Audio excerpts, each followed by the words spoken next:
The Psych Sessions podcast is brought to you by Macmillan Learning Psychology. At Macmillan Learning Psychology, we know content matters, and as you and your students start making plans for the fall term, we know it's more important than ever for that content to be as affordable as possible. That's why we encourage you to tell your students about the Macmillan Learning Student Store at store.macmillanlearning.com. It's the only place to find the best prices on all versions of our books and digital alternatives, including ebooks, ebooks plus quizzing options, or complete digital courses. And shipping is always free. Macmillan Learning Psychology, because content matters, but only if students have access to it.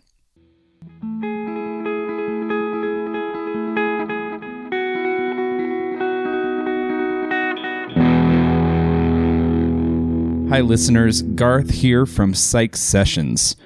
This is a re-release of my interview with Dr. Albert Bandura from February 2020. You may have heard that Dr. Bandura, one of the greatest psychologists to ever have lived, passed away last week at his home at the age of 95. May he rest in peace. We offer this re-release of a Psych Sessions interview with him in his honor. But before we get to it, I would like to offer a few memories from the day of the interview. In February 2020, my family and I were going to the Bay Area to visit friends, so we hopped on a plane from Seattle to San Jose. Yeah, we were traveling in February 2020 on a plane, not knowing about a coming pandemic, while the first stories of COVID were surfacing around the world. And within a few days, we had heard of a cruise ship with 400 people having this mysterious infection. When I think about how close this timeline is to the hours I spent with Albert Bandura, I am so grateful. I'm grateful that we didn't get COVID, and I'm grateful that things fell into place before the world was literally shut down. If it weren't for this short window of time, we never would have been able to have this conversation. I want to give special thanks to Chris Cardone, our friend at Macmillan Publishing. Because of her, I was able to set up this interview with Al, as she called him, and I later called him. I have no idea why he said yes to such a request from me and Psych Sessions, except perhaps as a favor to Chris. So Chris, we are grateful. So, after a few phone calls to arrange our meeting, when he only picked up after I started leaving a message on his machine, on February 17th, it was a Monday, my wife and I rolled up to a beautiful 1950s Rambler in Stanford, California, that we later learned was he and his wife's original home that they had customized and built during his early days at Stanford. And I remember driving up through the neighborhood, kind of climbing streets to the destination, and a very unusual feeling for me prior to interviews for Psych Sessions. I had butterflies. I was about to interview the greatest living psychologist. I think that's why I asked my wife, Danielle, to join me. So we rolled up and I knocked and we waited, and after a short time, Albert Bandura opened the door, and he looked like Albert Bandura. I mean, he looked exactly like Al Bandura. So he moved his walker so that it would open the door, allow the door to open entirely, and we made some small talk as we got in, mostly about this mid-century modern furniture and decor that we saw over the house, except it wasn't modern. It was just mid-century. It was all original. We mostly spent our time in this big room. The room was really clear and airy and bright, had this huge window, but also it was really humble. And it speaks to his roots. And when he went into the kitchen to get a glass of water, Danielle and I just stared at each other kind of wide-eyed, this is so cool. And so he came back, and from there we made some more small talk as I was getting the podcasting gear set up, and he talked about his books and some of his work. And by the way, insider interview information, we never want to get people into their work or talking about important things, before we start recording. And so if we ever record you, please just save it for the recording. Anyway, I was able to steer him away from the things that I really knew I wanted to talk to him about. And we talked about some other things. I think our only point of connection at that point was Chris Cardone. So we talked about how great Chris is. Chris, thanks again. And then we got into this interview, and I love this interview. Over time, I've learned that interviewing people who have been interviewed a lot, it lends itself to certain pitfalls because these folks know what interviewers want to know and what they are going to get asked about. I wonder how many times Albert Bandura has been asked about his most famous contributions, and rightfully so. But it seems to me like these folks can sometimes go, like we all can on stories we've told 100 times, kind of go rote with it. And I was always kind of leery as I started interviewing, any of you that we've interviewed. I'm always leery that we won't actually get to the authentic person who makes these contributions. And so I knew we were going to discuss Bobo Doll and self-efficacy, and we did. But here's another insider thing that Eric and I talk about. We observe sometimes that it takes about 20 minutes for a connection to happen in an interview. And I sometimes joke with Eric that people should just start listening to our interviews at the 20-minute mark because it's so predictably consistent.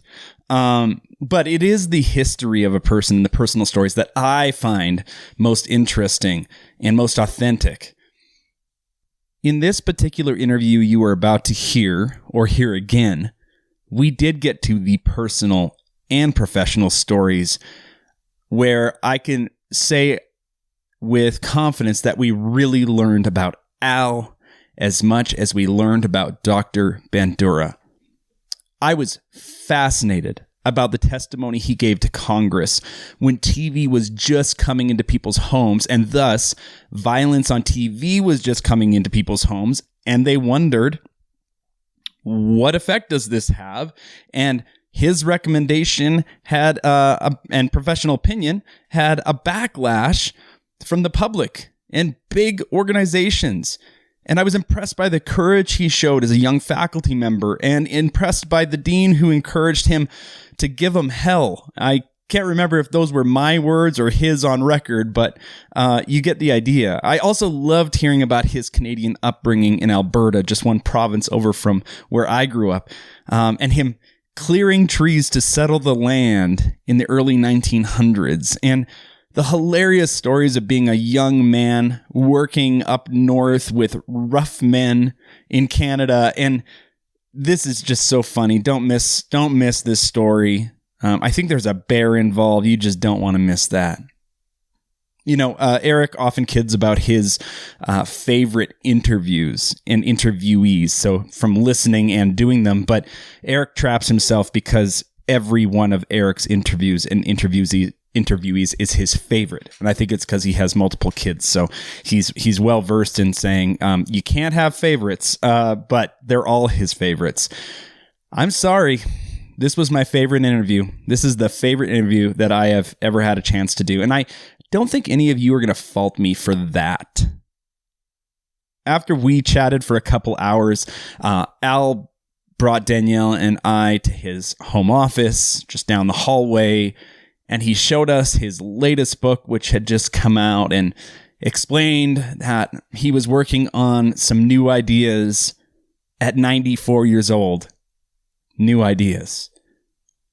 Albert Bandura was so much more than a psychologist. He was a husband and father, a man from humble beginnings who never lost his Canadian roots. And if you grew up in Canada, you hear it in the rhythm of his speech and his choice of words.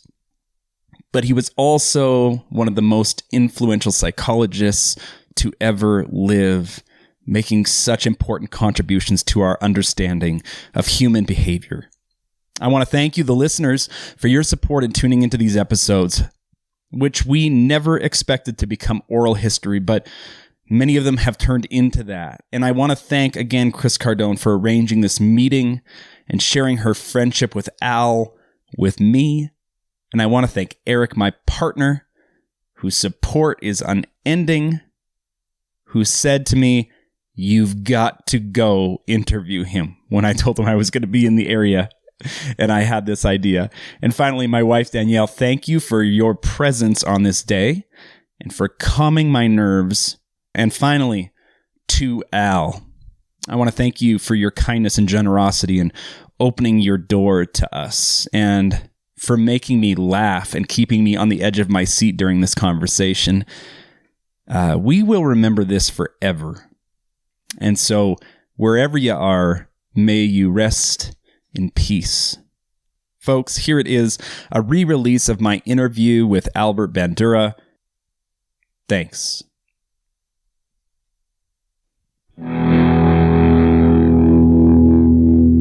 I'm in Stanford, California right now, and I'm in the living room of Dr. Albert Bandura.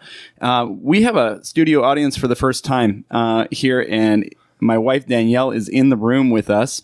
And so that's what's going on. So thanks for meeting with us. It's such an opportunity to be able to come and do this, because you're 94 years old. You don't travel. You don't speak much. No, I've given that up. It's too much of a hassle. Yeah, but you are answering emails. Oh yeah, a lot of people want advice on, for example, self-efficacy. Right. And that's globally. For example, if you see that big book there, yeah, that's a French translation of self-efficacy. Which book is it? This one right on top. Oh, I see it. Yep. And so I have quite a few foreign translations. So I get a lot of correspondence on the theory. Are they doing a good job at translating your ideas into other languages? France did a beautiful job. Okay. I was just amazed by the quality. Yeah, well, let's talk about your work for a moment, because I think in my textbook in introductory psychology textbooks, your study must be one of the most regularly cited studies. The Bobo doll. The Bobo doll, of course. Yeah, of course. Yeah, well, it follows me wherever I go. Mm-hmm. You see, people don't realize the context in which this was done. Inside almost all our theories were based on direct experience, and that's because it required performing responses and being affected and so on. At that time, television was being introduced, and I was arguing that we have to get beyond direct experience with the transition to information age. And I looked around and I said, if you look at trial and error learning, I couldn't visualize how you build a society on that basis. That much of what we learn is based by observation. So you cut short the trial and error and so on. Was anybody talking about observation at this point? No, because they actually were rejecting it. Because, see, the theory suggested they didn't know how the hell you could sit there and watch and learn anything without doing anything. It went counter to the theory. Right. So they came up with a whole bunch of questions about it. One, you can only learn sort of similar responses, simple responses. You can't learn complex behavior by modeling, and which I then showed was false. Secondly, they felt that you can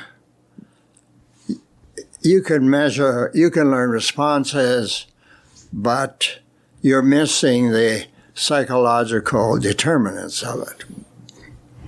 So I did research in which people are observing something and describing their behavior, so that they were really using cognition to get behavior by observation. And then the behaviorists also had a theory that you perform modeling responses, you get reinforced, and then modeling becomes an internal drive. Oh, that's what they did with it. Yeah. Okay. And in the meantime, they gave me a hard time. Who is this at the time? Who are the leading researchers around this time? The behaviorists. Yeah, the of course, behaviorists. They're Yes. most disturbed. Was this Skinner, or is this before or after? Oh, this was before Skinner. Okay. And so what I did is I essentially published an article in which I took each criticism and demonstrated the fallacy. Now, the Bobo doll, that was the time that I was doing research on modeling. So I was doing this research, and then this was the advent of television. And the network was operating on the false belief that people are attracted to violence. And so they were using a lot of violence in their programs. Just to attract viewers? Yeah, yeah. And often the addition of violence was irrelevant to the plot. When I was testifying before the Senate, Ivan Thors had a program called See Something. And he was very sensitive. He felt that we should use television to educate as well as entertain.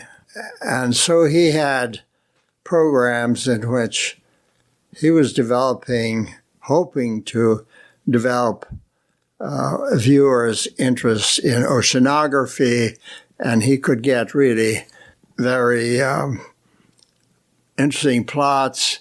And so he gets a memo from New York saying, your programs are very popular, but you need to take the action from under the water and inject some youth in violence on the beach. You see, that had nothing to do with the plot. Right. And he refused to do that. And so they were injecting violence in this way. You see, families were sitting there and watching television. They and their kids are watching this awful violence that was thrown in. So parents start raising hell with the Senate and the House that they wanted the Senate and House to hold hearings on what is the effect of all this violence that's going on. Because there was no regulation at that time? No. Okay. Well, there isn't any now anyway. So, they looked at the psychological research, and it was pretty minor. It's how many hours do kids spend, and it was primarily descriptive. One of the professors who was on that committee, the Senate committee, said, I have a colleague at Stanford who's actually doing experiments on this. And so I began to make many trips to Washington on hearings about the effects of televised violence, and that was with the Senate.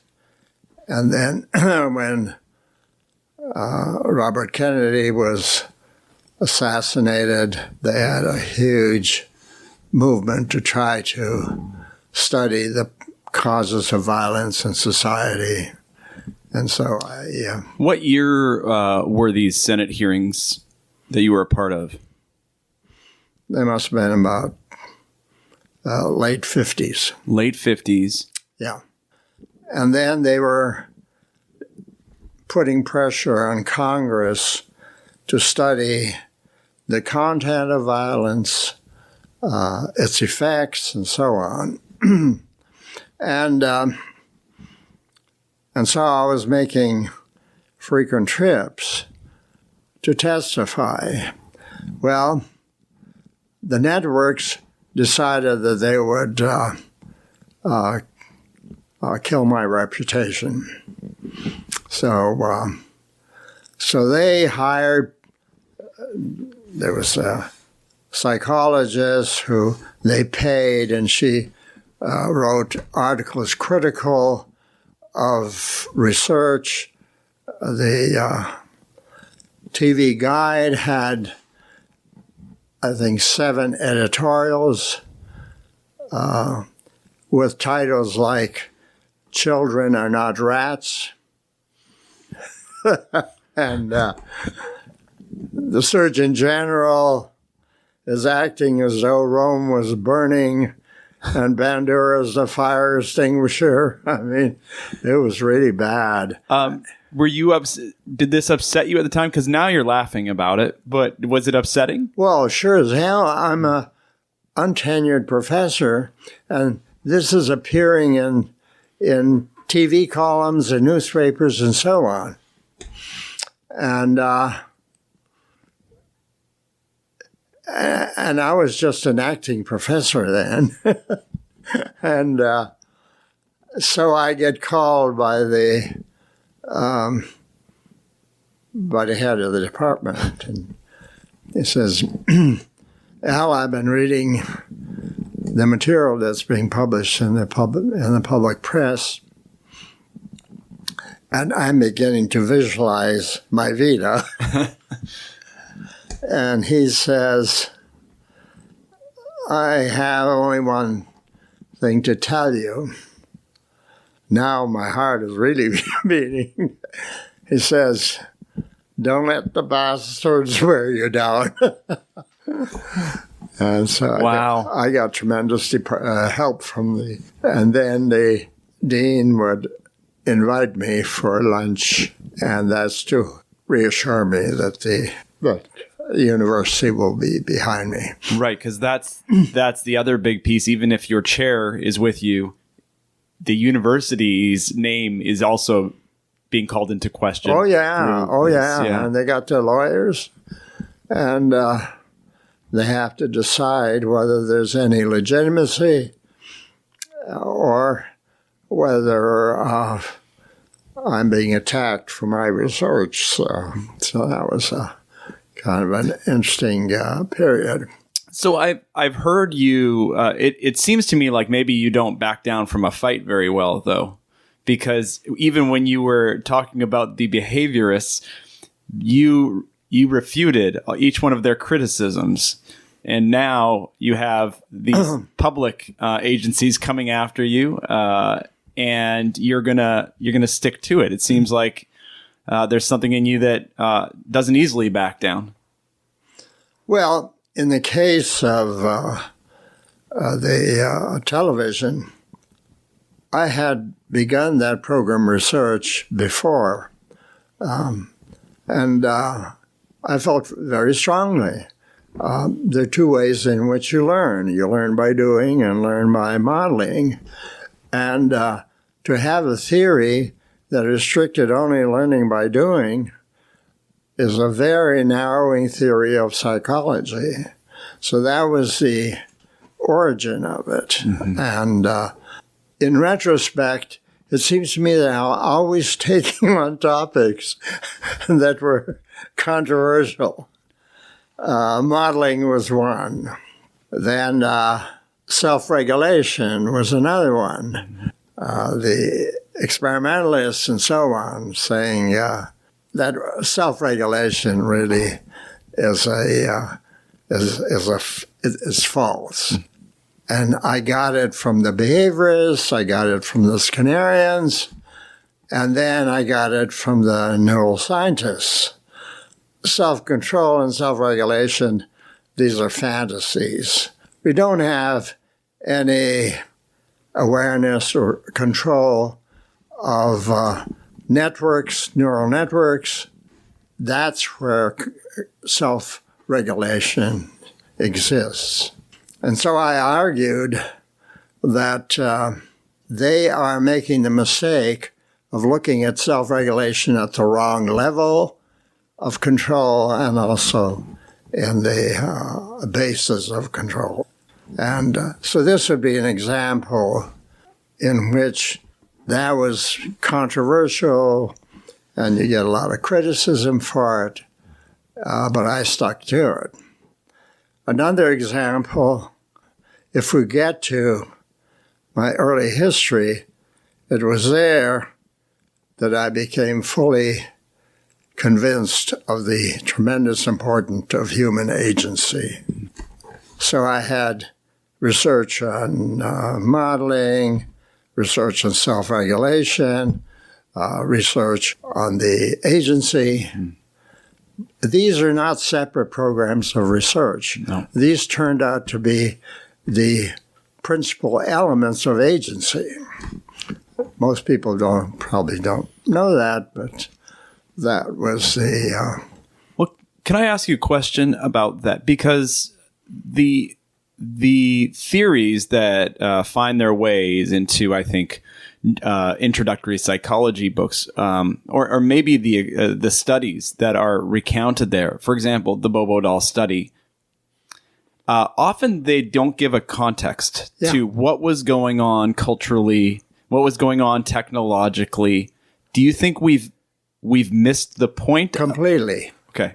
See, the modeling research now it's cited as a modeling study. The context for that is the beginning shift from one kind of society to the information society. Yeah. So, and they don't realize that in that experiment I included the Bobo doll as a way of comparing it with direct experience. Mm-hmm. So you do Bobo doll, and then you do self-regulation. You're studying self-regulation, agency. How do we move to self-efficacy from... Okay. If you look at the research on agency, they are treating that only that you have a feeling you're capable of effecting change.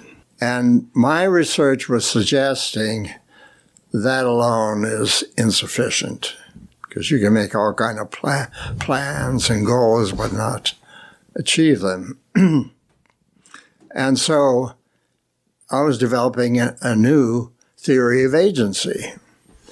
That agency is the belief that you can affect the course of your life, and you can and also begin to regulate life more effectively. And then from there I went, my theory says there are different forms of agency. There's individual agency, and that's 90% of all the stuff in philosophy and so on. It's the individual's belief. It's usually intentions. And I said, no, well, that's one, but you can't have an intention and sit around and expect your behavior to appear. So I have a theory of agency that includes intentionality. The second one is forethought. Third is self-regulation, because you got to get beyond goals. You got to motivate yourself to get them done. And then the final ones are self-reflection. We have the capability to look at our behavior and judge its adequacy and the nature, the kind of consequences it's producing, and so on. And then we can change our behavior based on self-reflection. And you see, all these pieces of research I was doing turn out to be parts of agency. And then I felt that psychological theory has a responsibility to add morality. And that's where I decided to write the moral disengagement book, and the way in which it differs from traditional modeling theories were Piaget and that kind of stuff. And what I want to do now is write a smaller book in language that's more user-friendly, that will be used as a supplemental text in schools. So I have not read your book on moral disengagement theory. Could you summarize that? What was that next step in your research towards morality? What got you to the morality piece? I was noticing that there was a pervasive tendency in which good people were doing harm but living in peace with themselves. And that I then built a theory. What they're doing is disengaging their morality from bad behavior and therefore turning it into good behavior. So Trump could say, putting children in cages and separating from the parents is really dealing with the serious problem of migration, and now doing it to purify becomes a positive thing rather than a negative thing. So I found out, as I began to do study and thinking, that there are 8 basic mechanisms by which people disengage their morality. But then I go and demonstrate moral disengagement in every society, every system. For example, I have a chapter on the media, how they were morally disengaging from drama that was. Then the next one is on gun violence, and then I have one on smoking and other health impairing products, and then I have one on capital punishment. Another chapter on terrorism and counterterrorism, and the final one is environmental sustainability. You've covered so many different topics. Did you have to do a lot of research on all of these in all of these areas? Yeah, because I didn't know anything about most of these. And so every morning I'd pop out of bed, run out and get the New York Times to find out who is the new evildoer today. So I had to write it using their words. because otherwise they would say, oh, I'm one of these liberal guys. What should psychology do for our culture? Because I see even throughout your research or throughout your career, you started with the single person and now you are critiquing society. Is this the future of what psychology should do, or is this just one aspect of? Well, they better do something, because we're rapidly destroying the planet. In the chapter that I have on environmental sustainability, I criticize the UN severely. They set up annual meetings to begin to get all the countries to agree to a level of reduction of heat-trapping gases. These guys met for 20 years and couldn't agree. Each year they would kick it to the next year. Then they were going to do it in Paris as the global one. They couldn't agree, so they made gases that were unmeasurable, so on. Then they went to Poland, and that's year 22 now. So while we're destroying the planet for 22 years, that planet could have been saved by 20 years. Mm-hmm. And so now they're starting a new sequence, same group, same strategy. I don't know whether they have a social scientist at the UN, but I could have told them at the beginning, if you're going to rely on distal goals, forget it. Because everyone believes, I have a lot of time and we'll get to it later, that our theory in psychology suggests the way in which you achieve goal, the distal goals is by using proximal goals. Mm-hmm. And you could have found out that after 2 or 3 of these, they weren't making no gains whatsoever.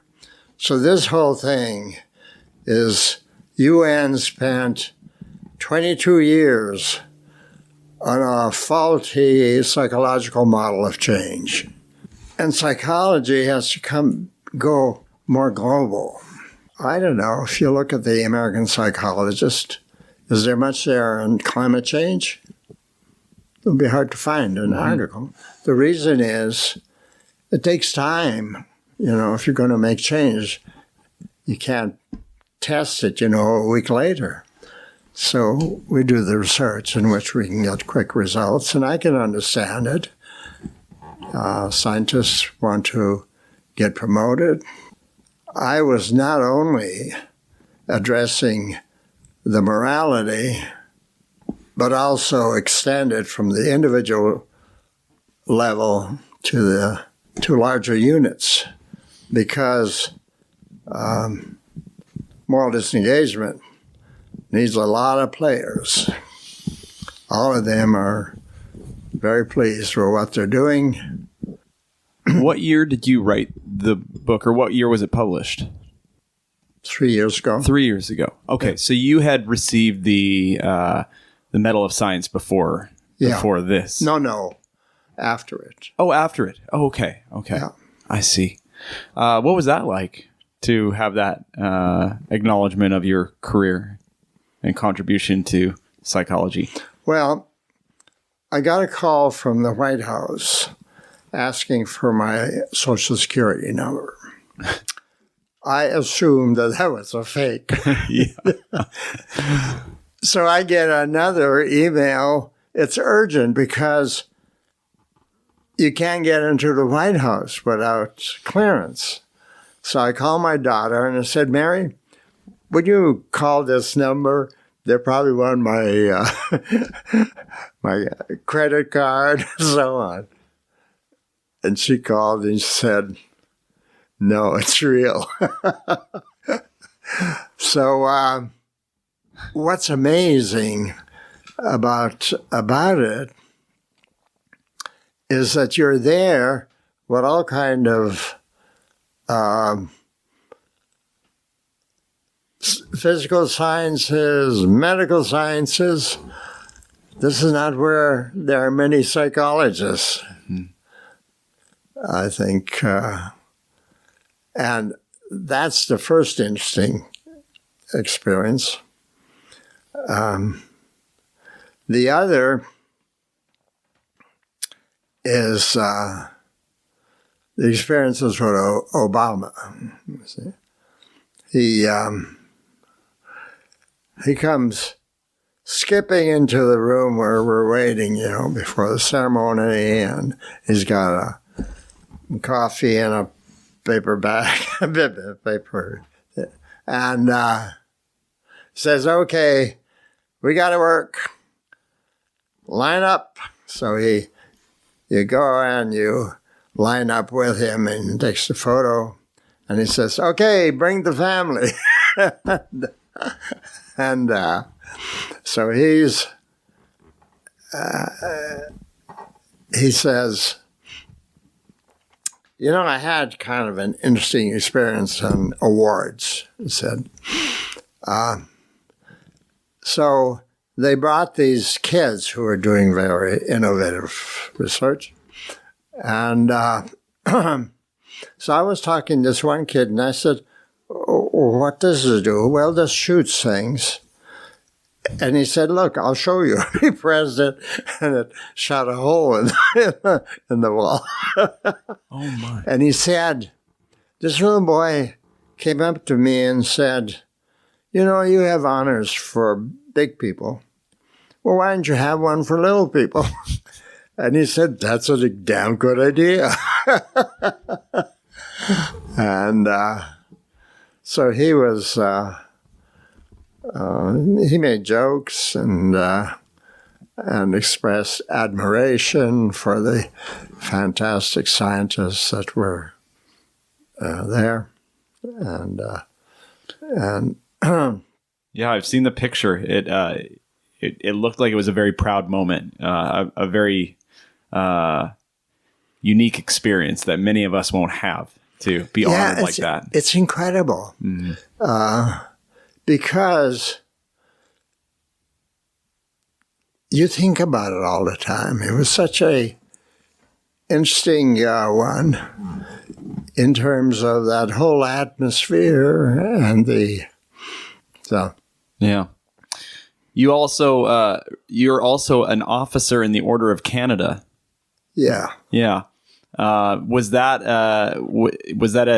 something that they just told you that you were, or did you have to agree to that, or Well, you see, I was born in Canada, and so the Order of Canada is most distinguished people who have made contributions. Mm-hmm.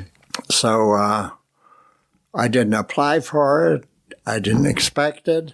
It just comes. They said, we add you to the Order of Canada. Under which prime minister was that? Was that Harper? It was Harper. Yeah. I grew up in Saskatoon, a little ways away from where you grew up. Yeah. What was it like growing up in? How did you get from outside of Edmonton, Canada? How did you get all the way to Stanford University? You see, your question raises the issue of how does a poor farm boy living on the plains of Alberta end up with a job at Stanford University amidst the balmy palms. See, how in the hell did I get there? Could you understand why I have a theory of agency? I think so. Yeah. Okay, so here's the background. Probably no one else has this. My parents migrated from Europe. My father from Poland, my mother from Ukraine. They arrive in Halifax with no money. They and illiterate. And my father got a job laying track for the Trans-Canada Railroad. And these people that were coming in were the new builders of the Canadian nation. So here you have the forests over all that land, and they were developing homesteads. Namely, they would sell a home very cheap, but you had the responsibility of cutting down all the trees and with 2 horses pulling out all the roots and so on and converting it to farmland. There were no homes. There were no schools. No churches. They were just sort of beginning to develop little shops there and so on. So they had to essentially build their own society. They were not adjusting to a society. They were building it. Talk about agency. And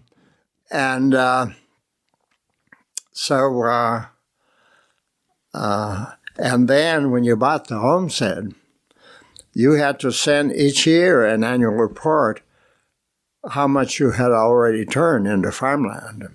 And it turned out the section that we had was turned in because the person said, this land is uninhabitable, which is not a good sign.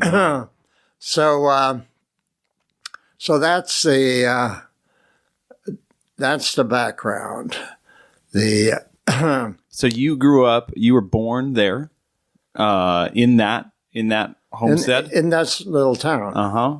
Yeah. And you see, it was, well, they had very limited educational resources. So all the students, grade first to the end of high school, was in one large school, just one building. And then there were, I think, 3 teachers teaching high school. Okay, and then I had to take some by correspondence. For example, there's no one there teaching French. And so every Friday morning we would turn on the radio to Quebec and sing Sur le pont d'Avignon tous les mondes, tous les mondes. And so, they were obviously had limited resources. So 3 of us got together and said, hell, we can educate ourselves. And with some help from the teachers, the 3 of us would read a particular work and figure it out. So this was fantastic training in self-regulation in terms of education. The probably 90% of the males turned out to be farmers. They were all farmers. Mm-hmm. So the principal apparently had administered some kind of test to the class, and this is in high school, and called my parents in, and he said, Albert shouldn't be a farmer, that he should go to college. My parents said, well, that's kind of nice, but we have no money to send him to college. And but they wanted me to get sort of a broader perspective. So in high school breaks, I would go to Edmonton and work in sash and door shops and so on. And then in the last break, I came home and I said, I found this really great job. It's in the Yukon, and it's good pay, and you get room and board there and so on. Fortunately, they didn't know where the Yukon was and what I was getting into. So I fly to Whitehorse, and then I see the problem with the Alcan Highway. It's all built on muskeg, so it keeps sinking. So every 80 miles, they had to keep putting gravel on it to maintain the road. And so I ended up in one of these places. And tell me that was in summer, at least, not winter. That was summer. Okay, yeah. Good. Yeah. But by about 3 in the afternoon, it was dark as hell. Just more with light. And so I take this bus from Whitehorse to my camp, and they're loading up a person. And so I walk up and introduce myself, and I say, "Is someone hurt?" I said, "Oh, hell no, that's our cook. He drinks all the lemon extract for the booze, and we have to go and have his stomach pumped out again." So I knew this was not going to be Mr. Rogers' neighborhood. And they were really an interesting group. They're escaping alimony from ex-wives. Money lenders are after them. The military is after them. And I suddenly realized that booze was their main thing they wanted. So they give me a little truck and say, "Al, you drive to Whitehorse and bring our order." I come to bring the order. All it is booze. So then they decided that they can do their own. So they would order these huge quantities of sugar. And so they were brewing their own. And as they got more alcoholic, they were leaving earlier to test. And then one day, they got up at an awful early hour, and they're off distillation day. The only problem when they got there is the grizzly bears had drank their whole mash, and we had 5 drunk grizzly bears in camp. They were falling over. The dogs were brave as hell because they could be going after them, and they couldn't do it. Oh my. Can you imagine what kind of background this was? One day in the final year of high school, my mother called me in and said, "Albert, you have to decide what you're going to do with your life. You can stay here and till the soil, play pool, and drink yourself to oblivion in the beer parlor, or you might try to get an education." And given the neutral way, and she presented the alternatives, I thought education might be the better form. See, I was saving money working in Edmonton during the summer breaks, and then this payment in Yukon was pretty good. That could take me through 1 year. So I get to UBC, and I still didn't know what I want to major in. And I was going to the campus with a bunch of friends who were pre-med and engineering. And they had awfully early classes. And so I'd be on the campus, and I had to sit around waiting for my next class. So I decided I better look for some kind of filler. And so I'm flipping, and a student had left a class calendar there, which should have been taken back.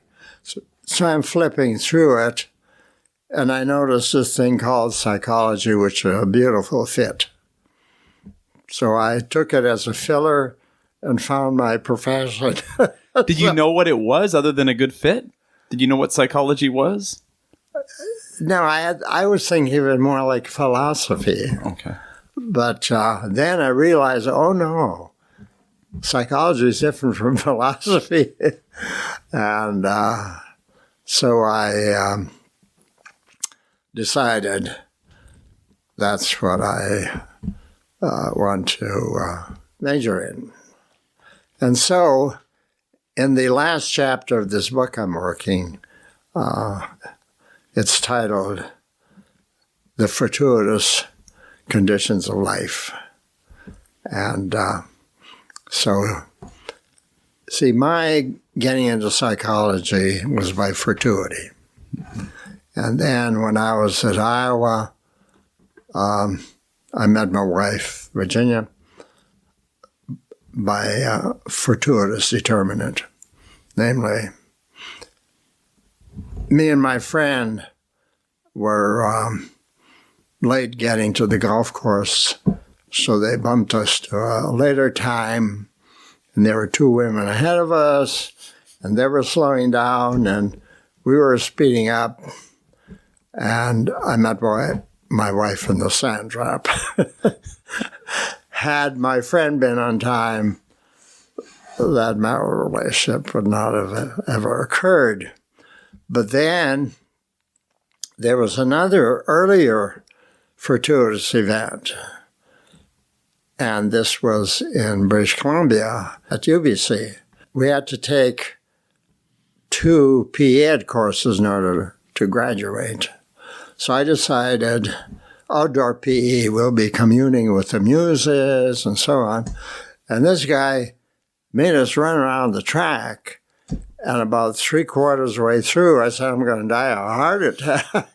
So I decided I got to find something where you don't have to move a lot. And that was archery, because you're standing. The second was indoor PE, and I thought we were going to be dancing to music and so on. And this guy tells us to climb those ropes to dizzying heights. I made a quick descent and said, well, in this one, you just walk, so I'll take golf. Oh, wow. Fortuity. If in both cases, a few minutes would have made a fantastic difference. So I'm concluding fortuity should not be treated as junk in our prediction models. Fortuity should be taken seriously. And in fact, in the chapter, I point out about 12 Nobel Prizes started on a fortuitous determinant. Can you imagine documenting this kind of history? Unbelievable. So you got your PhD in at the University of Iowa? Yeah. And then did you do a postdoc there? Yeah. Okay. So what happened is I got through UBC in 3 years there because I took a lot of courses in the morning and worked in a session door place in the afternoon. And then during the summer, I worked at a Safeway. So I could now at least have support. So I go to my advisor and I said, where are the stone tablets of psychology? And he says, University of Iowa. And I said, why did they put him there? but anyway, at Iowa, see, I got my PhD in 3 years, too. So from the crummy school in Bandura to a PhD is 6 years. I was going through fast because I didn't have much money. Mm-hmm. What was your area of study at University of Iowa? Clinical psych. Yeah. So I got a job in one of Midwestern universities. It's a 3-year position, and 2 days later, I get a call from Stanford in which the chair says, Al, we would like you to come here. And the job is a 1-year job. I really wanted to get to the West Coast, you see. So I picked the 1 year insecure job versus a 3-year secure one. My wife says, "Are you off your medication? What the hell? I don't understand this decision." And so I sort of say, "Well, I think you prefer to live here than in that Midwest town." So I go to the chair and I said, "It's getting late in the term, and I've been looking around for a possible position." And he says, "Bandura, I'm going to stop you from making a stupid decision. It's fantastic to be in the same university for all this time. I was teaching for 57 years here, and I was beginning to teach offspring of my former students." There was this undergraduate from their family moved here from Peru, very poor, but really pushing educational development. So this youngster got into Stanford, and he was working on an honors degree. And again, talk about fortuity. He wanted to work with Walt Michel, but Walt said he had too many. And so we're in an arrangement where there are 3 offices, and he is leaving depressed, and my door is open. And he said, I need an advisor, otherwise I can't do that, the program. And so he starts giving me his story, his origin, and so on. And I said, "Sure, we'll do it." And so he did that, and then he was very much interested in depression, so I got him admitted to Oregon, which had a very good program. Then he graduated, and then he got a position, a psychologist in the psychiatry department of the medical school in San Francisco. And so we correspond, so. And in his 25th year, he says, "I have a sabbatical. Would you support me?" I said, "Sure." So he says, "I want to sit in on your course." And I said, "Yeah, you'll find out whether I changed it." And so then he says, "My son is a major in psychology." And then he says, "And my daughter is a freshman in psychology, and they are all going to be taking your course." And then the son says, "My girlfriend would like to." So there was this whole contingent there. And I said, "Hell, there's a story here." So I called the press. I said, "Can you come down with a camera?" And sure enough, they have. And that appeared in the campus magazine. Yeah.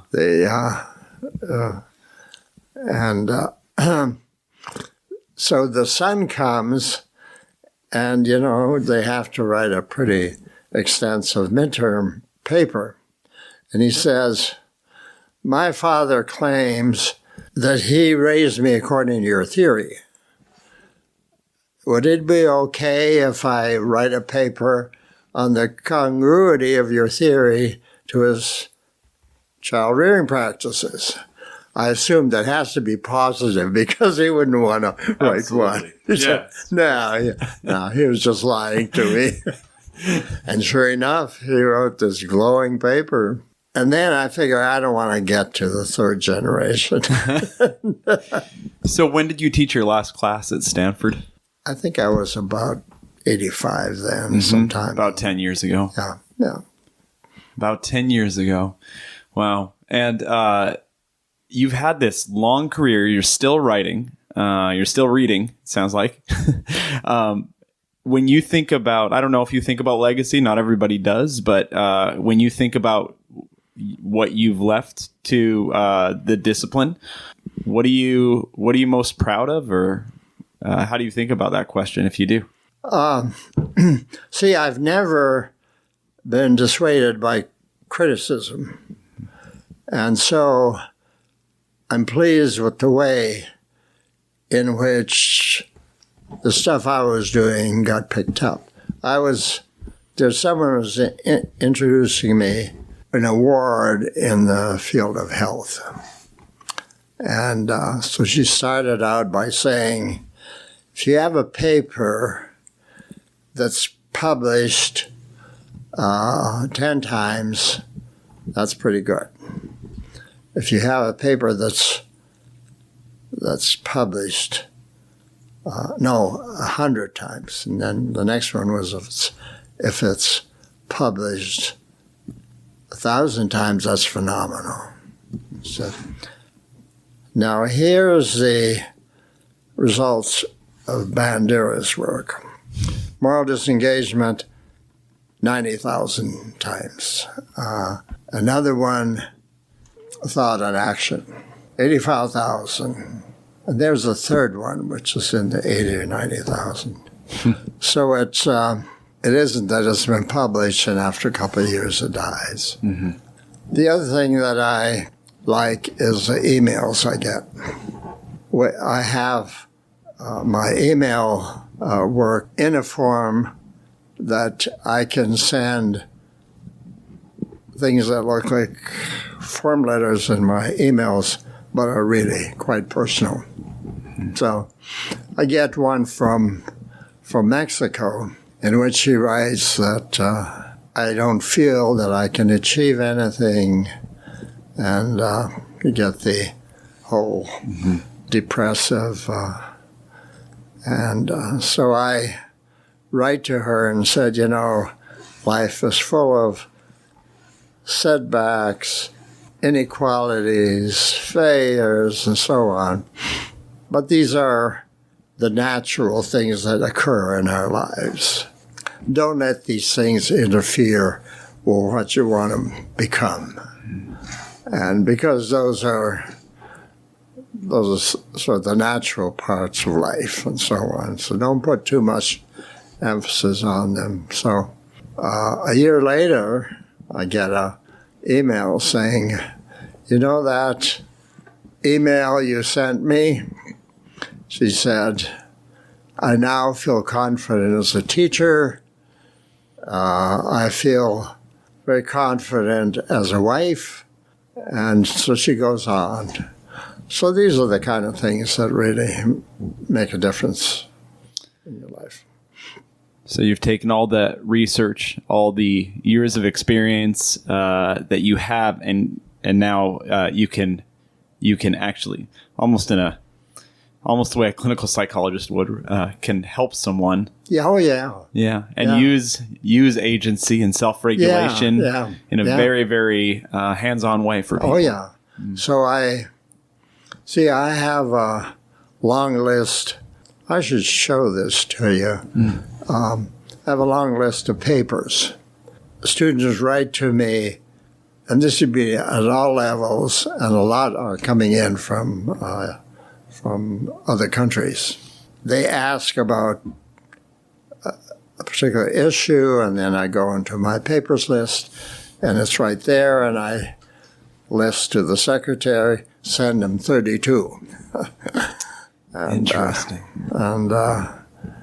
And that's even the case in these letters I get. How many of those form letters have you created? You said there's at least 32. That's a list of almost all of my papers. Oh, of your papers. Yeah. Oh, I see. So I think it's Now, I'm selective there, I see. but that's about 135. 135. Yeah.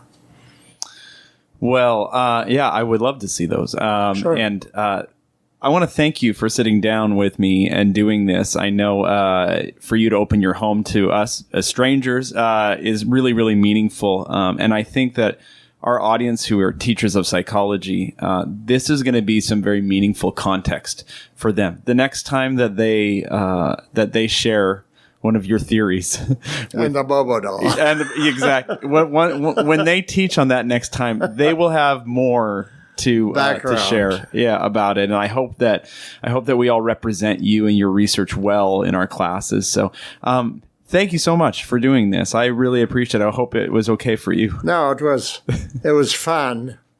And I guess it's good for students to see how you can come from such a lousy background and where you end up. So I hope it inspires people who hear it. Thank you.